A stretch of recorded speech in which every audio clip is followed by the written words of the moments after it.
Happy Tuesday. Thanks for joining us at the Service Alliance Group podcast with my co-host Jason. How you doing? How you doing? Haven't To your had my health. To your full first cup of coffee yet, so I'm dragging. health. That's nice and hot. There you go. Nothing like a good cup of Joe. It's hot. So you had a weekend where you got rid of another kid. Yeah. We're empty nesters now. No kids in the house. So Woohoo! yeah, Party time. trying to figure out what to do with life now. Yeah, now you and your wife just gonna stare at each other now because you got nothing else to do. Yeah. You got no kids to blame everything on. Now it's all your fault. That's for sure. That is for sure. Yeah. Yeah. Did you go camping this weekend? Oh no, we actually had my daughter up with all the kids, grandkids. Her birthday is actually today. Happy birthday, Caitlin, because I know you're watching. She's not, but it's her birthday today, so she came up with her family, and all the kids were here, all the grandkids were here, and it was a good time. And my youngest daughter, she had a pinning ceremony Friday for her graduation at college, and it's the first year they're doing a pinning ceremony, and I'm like, oh, so that's nice. We got to sit through this. But it was good. So Yeah. she worked hard for it. Well, that happens. So yeah. Good. It's good. It's a good thing. All right. So today we're talking about not being sleazy, right? I guess so. Selling without the Sales sleaze. without the sleaze, right? Sales without the sleaze. I've talked to a few companies this week, and it's interesting when you sit down with business owners. And I tell you, I sat down with a couple of really good guys yesterday that have businesses locally. And then we got to talking about some of their competitors, and one of them pops to mind. It was just like, holy cow, this person has got a reputation for being sleazy. And so, I think this really fits with some of the conversations I've had lately about sleazy salesmen. And I was just always, I've dealt with a lot of car dealerships in the last couple weeks, and looking at doing some trading on some vehicles, and that's a whole nother level of sleaze. I'm telling you, there's a lot of good ones out there, but the couple of them that I've dealt with, I'm just like, man, you guys suck. And they're AIs. A couple of them I've dealt with, you think you're talking to a real human, and then all of a sudden you get that one thing that's just like, that's not a human. That's not a human. And then the conversation just takes this whole turn for crap. And it's like, yeah, you're an AI, aren't you? Yes, I am Rosie, the AI assistant. I'm like, oh. Yeah. So, I actually have a friend that builds one of those AI agents for auto dealerships. Oh boy. But his is pretty darn good when I tested it. So anyway. I'm telling you, we're all going to be used to talking to AI. Yeah. I mean, there's some good AIs out there. I know because we've went through a couple of bad ones in our company to get to one that we have now that's incredible. And Anyway, and the technology's come a long way just in the past 2 years. Yeah. And in another 2 years, it's going to be even better. So I can only imagine where our businesses are going to be in the next 2, 3, 5 years. Yeah, it's going to be different. AI is changing the world forever. Yeah. So, and if you're not on board with that now, you're going to be behind. So way behind. There's a huge shift that's making a change right now. Maybe that's what we should talk about today. I don't know. Selling without the sleaze. Just let AI do it all for you. or selling without the sleazy AI. I haven't dealt with a sleazy AI yet. I've dealt with incorrect AI. Well, I'll tell you, one of the dealerships, we're just going to go down this road. One of the dealerships I was dealing with, I have a car for sale on Marketplace. I have a couple of them up on Marketplace, a motorcycle and a car. And I get this message out of the blue. Hey, I'd be interested in buying your car. Okay, great. We start talking. And then it's like, you're a dealership. I get that. Well, send me pictures and this, that, and the other. I'm like, it's Marketplace. You have all the pictures, all the VIN, and everything you need. Well, let me call you from the dealership. What's a good phone number? I'm like, okay, I know this dealership. It's a big one in the area. I put my phone number in. I get a text. Opt in, yes or no? Okay, yes. And then it just goes downhill from there. Hey, send me pictures and I'll get you blah, blah, blah. When can you come in? And they just randomly down. I should pull it up. But it went bad really quick because they're AI. And then all of a sudden, hey, this is a real person's name at or Chrysler. Oh, crap. Can we blip that out? Ugh, that might not be good. Well, there you go. Your AI sucks. I'm just going to say it. So anyway, You know what? yeah. Yep, that one might hurt. Anyway, that's all right. And then it just goes bad. The dude's like, hey, yeah, I would like to give you a quote on this. Come in. When can you come in? I'm like, well, I can come in when I come in. And then back to the AI. And then finally it's, yeah, if I don't respond within a certain time frame, the AI kicks in. But the AI sucked. That's the problem. I'm sitting here talking to an AI that sucks, and I'm getting mad about it because it's just asking me repetitive questions over and over and over. And so that's a hard lesson learned right there. If your AI sucks, you're going to end up ticking people off. So, and it's not. I don't want so to do much business the with them. technology that's bad. It's actually the training of it that's bad. It just fell short on training, and it didn't know how to deal with it, so it just goes into a loop.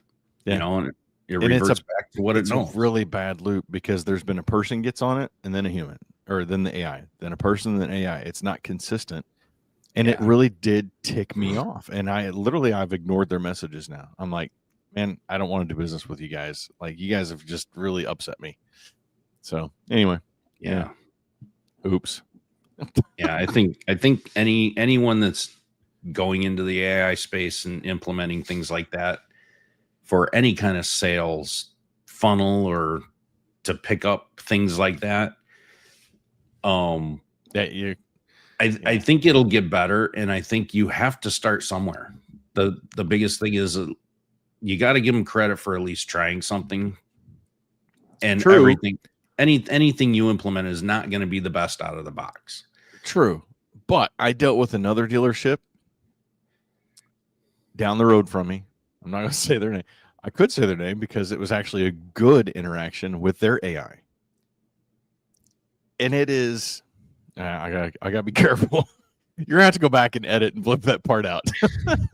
Hey, we're live. That's the beauty of this. You can edit live though later. You can go back in there. But their AI was good, and that was the kicker. Like, all right, I got to be really careful on that one. Okay, I'm going to shut up now. Hey, today we're talking about selling without the sleaze. The sales mistakes that break trust. How to build relationships, not just transactions. How do you earn trust before the pitch? That's a big one right there. And what tools are you using for that? How saying no can actually close more deals. Human follow-up strategies that actually convert. So let's dive into this. Prayer or verse? What do you want to do? Prayer first? I'll open us up in prayer. Go for it. We need it. Sounds like we need it. Yeah.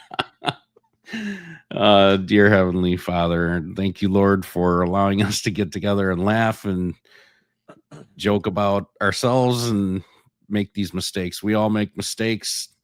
We're all humble in your presence, and I ask that you be with us and keep us laughing, keep us humble, keep us on our toes, and I guess just help us go out and be a shining star and where darkness lies.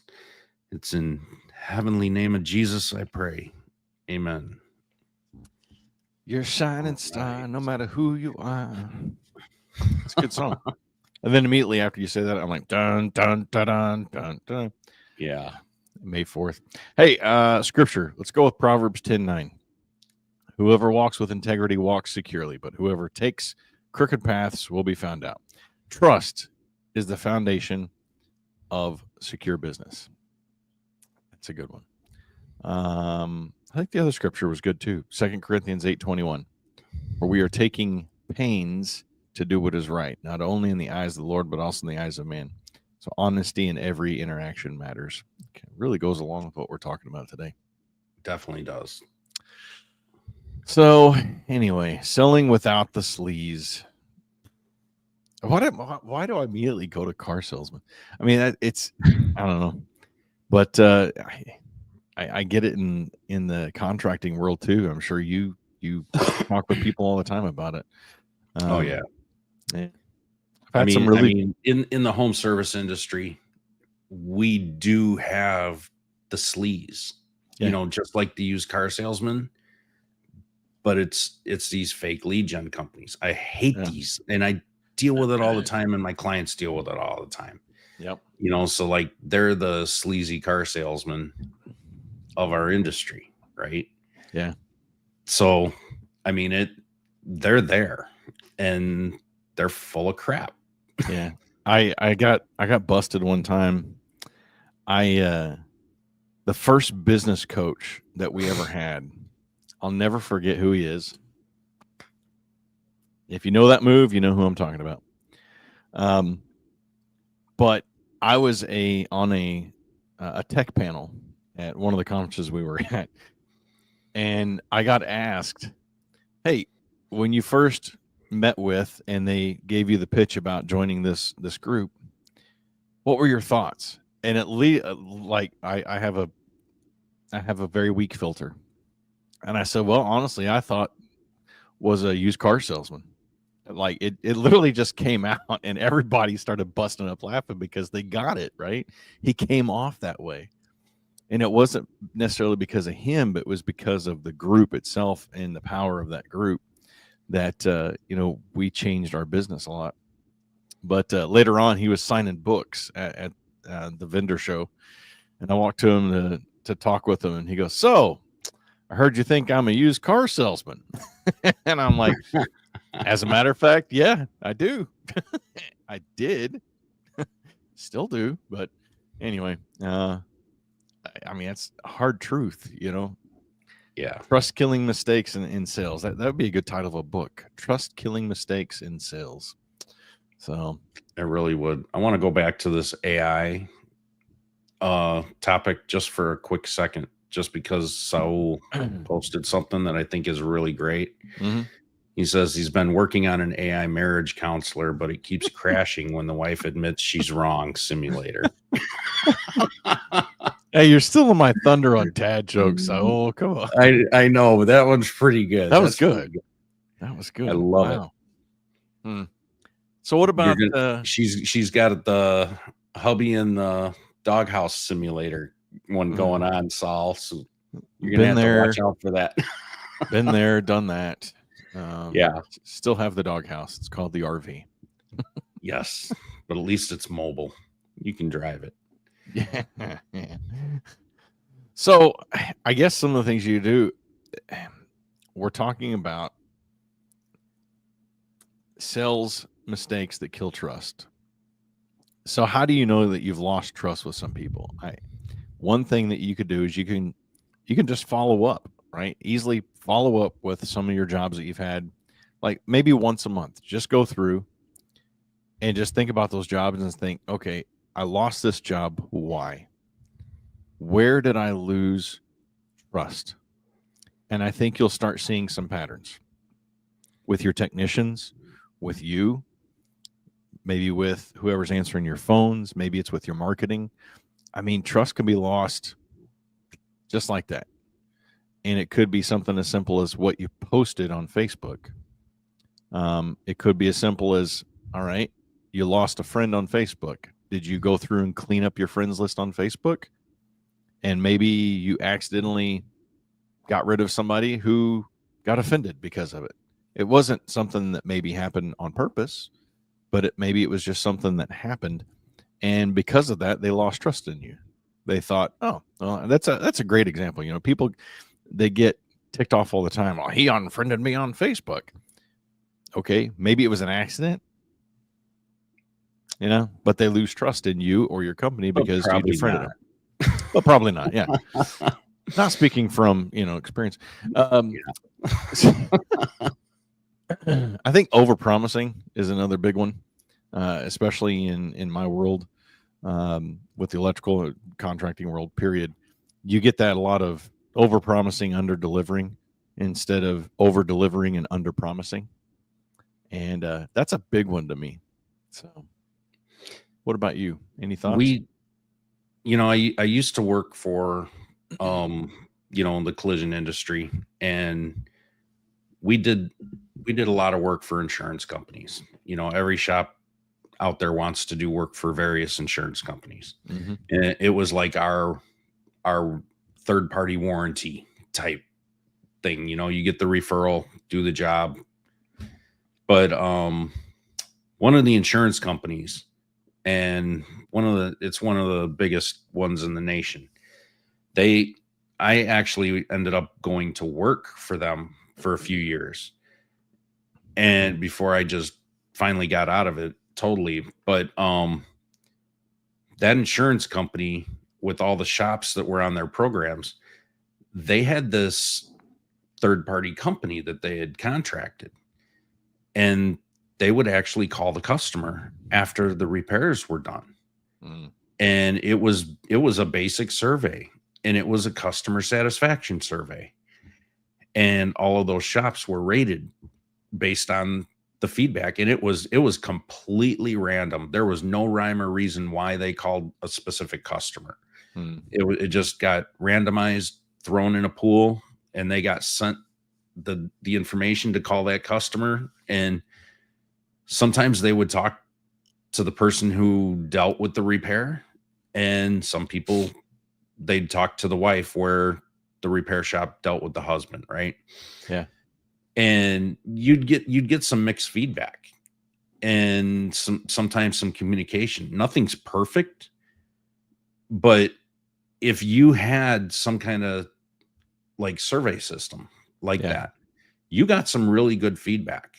Yeah. On most things, and the call taker or the caller, they would take all that feedback and they'd write it out. If it was good or bad, they'd write it all out.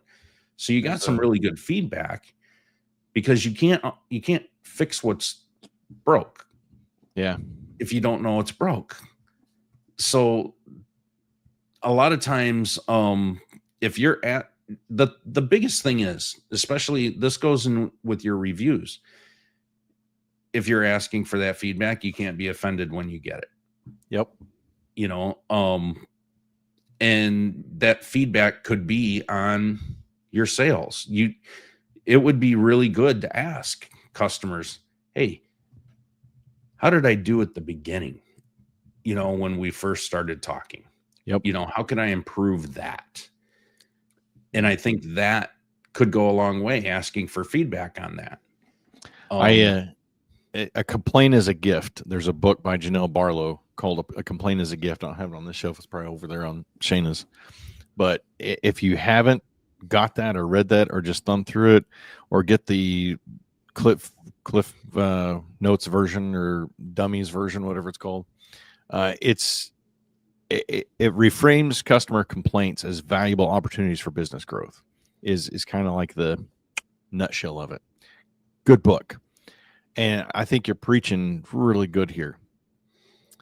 Complaints are a gift. You got to see it that way when it comes to your business, especially. Yeah. Now, if it comes from your wife, they expose a lot of holes that, and they expose your weaknesses. Yeah. So So, what's one sales mistake? Listen to this question, and I'd like to see some comments. That'd be great. What's one sales mistake that you made either early on or recently that cost you a job? I'd like to know that. Anything comes to your mind, Mike? oh What's one? yeah, I mean, there's been times that I've been in a mood and just didn't care. Yeah, I didn't care I didn't have empathy for the person that I was, you know, needing to do that job for, yeah, or whatever the case was. Um, I didn't empathize with their situation and didn't allow myself to understand what they're going through and how yeah. they're feeling. Mm, And I think that's where most of us fall short empathy. because we don't take the time to understand where that customer is at right now while we're dealing with them. Yeah, And when you take time to understand that, and become a good listener during, I mean, that's part of the sales process, is knowing where the customer's at, yeah, both emotionally, you know, f- not just physically, what's going on, but you need to empathize where they're at emotionally and what they're going through and how it's affecting their family. yeah. um they can have a lot of different things going on. Everyone's human. We've all got crap in our lives, right? Yep. There's a lot of things that we even you could be close friends with somebody and not know what they're going through, behind the scenes. And that plays a lot into everything else. And now here their refrigerators down, and it's just one more thing added on top and more stress. So knowing a little bit about their situation and keeping that in the back of your mind, you could definitely empathize with people a lot more, see them where you can meet them closer to where they're at, Yeah, and then you can help them. for sure. That you're there to help. Um, you're there to serve. You're there not just to fix an appliance, you're there to fix the problem in their life. Yeah, And when you look at it that way and you meet them where they are, sales doesn't even come into play. it's yeah. it's just a natural fit, and they are going to trust you, Well, that because really they see you care. that rolls us into our next part is uh, trust building sales conversation, right?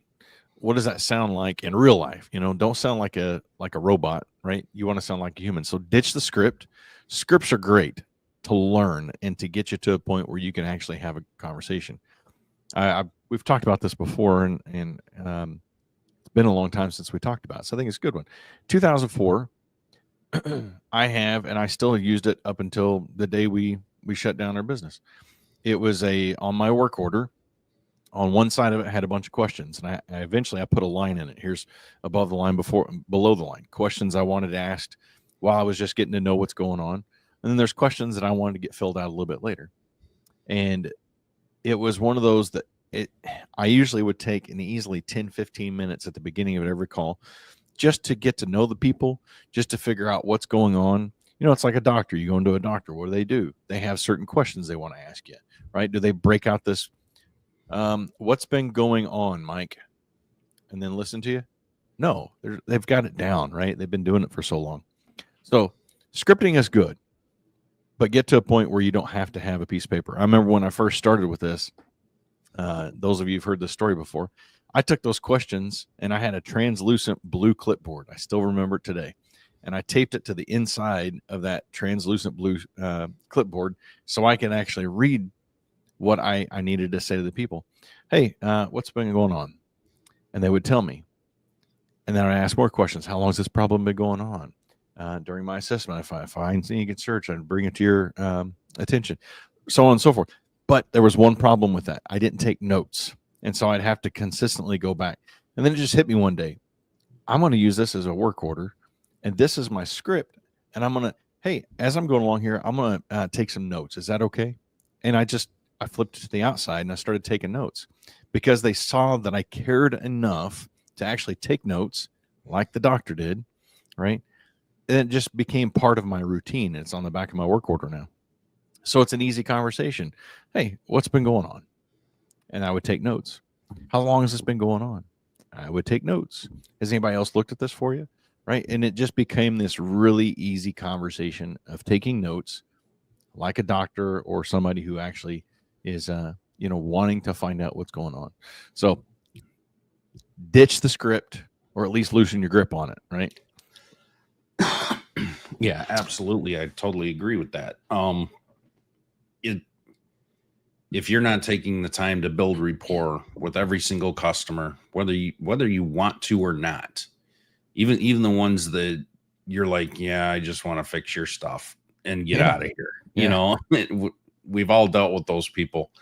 But even when you're dealing with those people, they can turn into your biggest raving fan.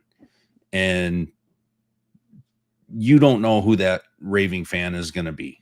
Yeah. It could be the most oddball person that you've ever dealt with. But you need to treat everybody as people. Yeah. People buy from people they trust. And that's what you need to build. Well, I'll tell you, one of the easiest things to remember is always ask open-ended questions, or at least try to always open it. Don't ask just yes or no questions. So, right. Simply put, like I would ask, when have you had any power outages? Like when your power goes out and stays out. Not have you had any power outages? What's the difference? Well, if I simply ask you, Mike, hey, have you had any power outages? You're going to say what? Yes or no. Or no. And the conversation ends. But if I ask, hey, when have you had any power outages? Like when your power goes out and stays out, what are they going to do? They're going to stop and think, well, we did have some power outages during the storm a couple weeks ago. Oh, okay. Anything happened during that time frame? When was there like a lightning strike or something like? Yeah, actually, now that you mention it, there was a lightning strike that happened. Just, we live on the lake, so it happens quite a bit. I got those types of things all the time. So ask open-ended conversations, and I think that does a lot better at building trust as well. When you ask those, because you're asking open-ended questions, you're getting people to talk, the conversations happen. Now you got to read people too. If they're a D-type personality, you're going to find out quickly they don't want those kind of questions. They just want you to fix it now and get moving. So, you got to read your audience too. So, and that starts with the call. Yeah, that starts right up front. Like your experience with that dealership started with online, text messages. Right? It started with their marketing. So it didn't matter if it's a phone call or some kind of outreach from the customer to the business. Yeah. And that's where the situation starts. Yeah. So how is that experience? Yeah. I think it starts with your marketing, your website, your Google reviews, a business card even, can speak on. I gotta be. But all of that can be perfect until you get to the part where you think you're acting with a human or really acting with a human interacting. So that's the part where everything starts to really break down. Yeah.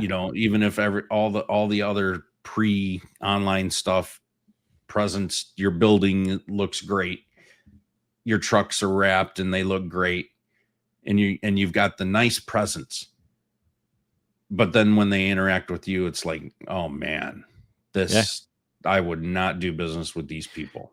Do you think trust can even come in the consistency of the way you look, as far as your trucks, your website, your marketing, your business cards, even how you show up?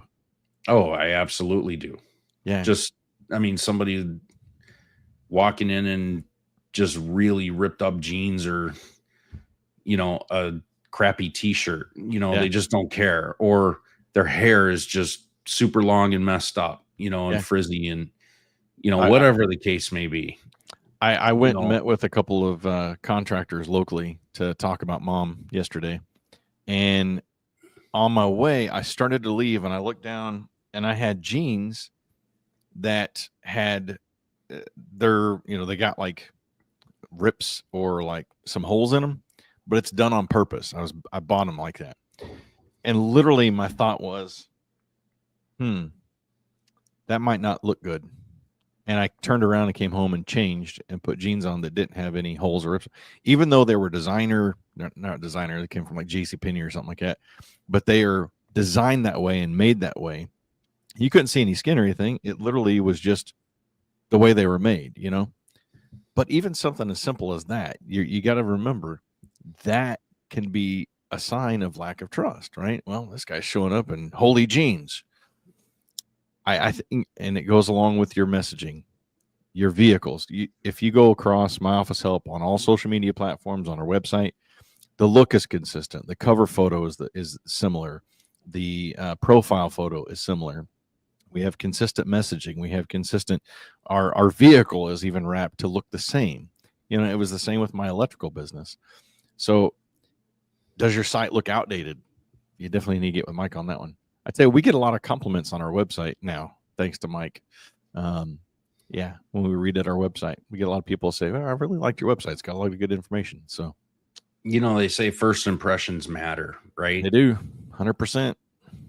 But so do second impressions and third impressions and fourth impressions. Yeah. You know, it doesn't stop at that first impression. So people see that first impression. That's why that first impression really matters, because they expect that same impression all throughout the process.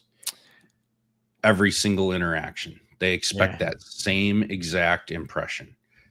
So if they see your trucks are wrapped nicely or your website looks nice, they expect that experience and impression all throughout the entire service until the end.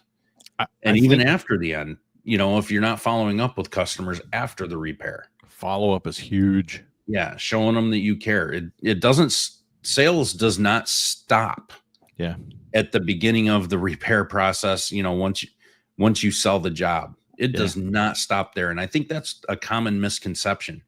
Sales is a process that is ongoing and continues even after the repairs. Yeah. Because those people can refer others. They're going to be repeat customers. Maybe, you know, you're selling maintenance plans. You know, they might be interested in that. So sales does not stop at the agreement of getting the job done. EJ does. Yeah, I was gonna say EJ does a great job of following up like a friend, not a salesman, not a closer. A lot of the automation that he's got set up, it sends out a text, even as much as like 27 days later. In some other aspects, he's got specific days and like odd times that he'll message somebody, and it's automatic. But it's, hey, this is EJ from EJ's Appliance. You know, instead of like that sleazy, hey, are you ready to move forward? You know, send a short text or an email or maybe even a phone call, you know, a simple tip, maybe a testimony or a thank you. You know, make them feel like a person, not just somebody else that's on your list to call, right? Hey, check out this review that Mike had about our company. Maybe that'll help you in making a decision. I had a lady who messaged me about the car we've got for sale. And she's like, well, you know, I just don't like to rush into decisions. I'm like, I totally understand that. You know, here's the information about the car. If you got any more questions, reach out to me. Last night, she messaged, she goes, hey, can you send me some of the features of the car? So I just Googled the features of the car and I sent them to her. She goes, oh, okay, thanks. I appreciate that. Right. So it's, here's the question. I'm giving you the answer. Don't be pushy about it. Right. Her and her husband decided they didn't want this type of a vehicle. They wanted something a little bit different. So, but the bottom line is that maybe if I got something else for sale down the road, maybe she'll be interested in it.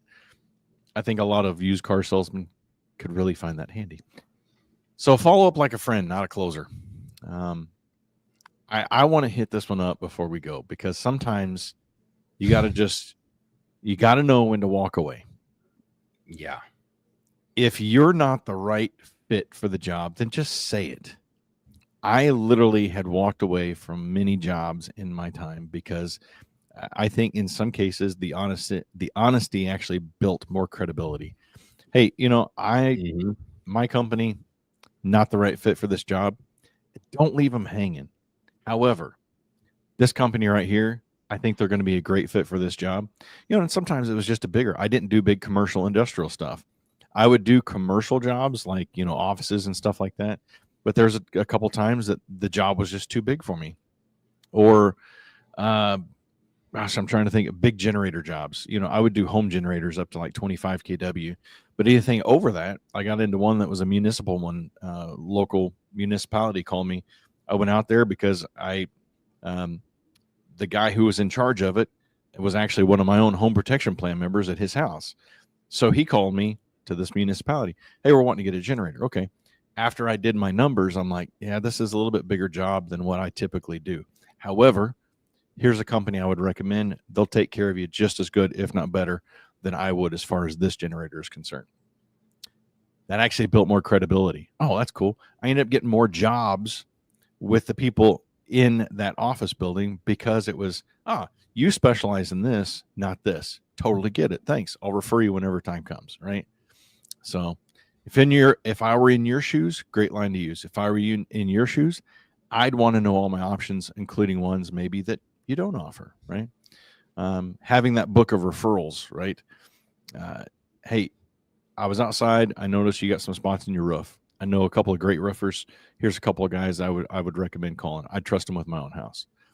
So even other trades that you can refer that that you can trust, right? Some people don't have that. They don't know who to trust. Just be helpful. Yeah. So when do you stop, I guess, closing? I think there's a book called Never Stop Closing. Yeah. Yeah. Yeah. I think until they tell you no, but you got to realize even at that aspect,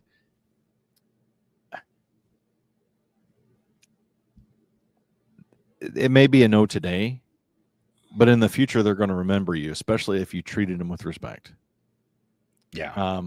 I got that many times. I got people who call me years and years and years later, instead of calling another electrician. Hey, I remember you. You're that really nice guy that came in. You wore those little shoe covers on your feet to protect my floors, right? Yeah. Man, I need this job done. It may be years later, right? So they remember the little things sometimes, and the little things is what will get you back in the door. Yeah. Anyway, I got some more things, but I know our time's running short. This has been a good one. It has been a good one. We could go on and on and on about. We think it's a good one. I don't know customer stuff all day long, right? Because that's what everybody deals with. There's all kinds of different angles that you could go with sales, and doing different things and different methods. And I think if you take away one thing from today, it's sales done right is just serving with confidence. You don't have to pressure people into buying stuff. You just have to be honest, helpful, and consistent, right? Yeah. I mean, what's our challenges for today? Let's challenge some people. Look through your reviews and look for opportunities that stand out for your sales process. Maybe implement a way to follow up and specifically ask different questions. If you're slow right now, there's some people are buried right now, and some people are in a slow season, depending on where you're at. Just pick up the phone and just start calling some recent customers and just start asking them questions. How did so-and-so do? Have someone that didn't go to the home make that call. Yeah. So it seems like it's, someone else in the company is calling and caring. Just make some phone calls. It's not that hard. It's very easy. Yeah. And people will be honest with you more than you realize once you start asking them, hey, I'm just following up and I've got some questions. Would you mind answering a few questions? Yeah. Well, yeah, sure. Why are you asking questions? They want to know. I think, and they're gonna know that you care by asking those questions, and they're gonna give you some honest feedback if you tell them you want honest feedback. I think I'm going to dive into this further. I usually about the second week of the month I write a blog to put out on our website. I like this topic. This is a topic I like talking about. So I think I'm going to write a blog and put it on our website. So be checking the blog probably next Wednesday or so. If you want some more. And I'll probably even put the script I was talking about that I used. I'll throw that in there. So you've got the before and after. We'll talk about it a little bit too. But yeah, that'd be great. If you found something nice and helpful and you liked it, do us a favor and pay the fee, which is simply free. You just go like, subscribe, share Service Alliance Group, Appliance Marketing Pros, and My Office Help. And absolutely. I see you got a mastermind. Watching, everybody. Mastermind coming up on the 17th, I see. 17th. Sales negotiation. More sleaze. Trust. Sleaze negotiations. Who's running this one? This one is going to be Zach. Really? So, okay. He's a salesman. That's his role. He's in the roofing industry, and that's his role. He's in sales. So he deals with this day in and day out, multiple people. So this is on a Saturday. What time is it on Saturday, the 17th? It's 9 a.m. Central. I wonder if I can jump in on that one. Hour and a half, and might call Zach. Yeah, call Zach. And it's for our all access members over at Service Alliance Group. So if you're not an all access member, go check it out. Get in there, and we'll see you on May 17th. You know what? So, we didn't do any dad jokes today. What's up with that? Yeah, but I don't know. I think Saul nailed it. Okay, good. So we're just going to give the dad joke of the day to Saul. Yeah, there we go. I agree.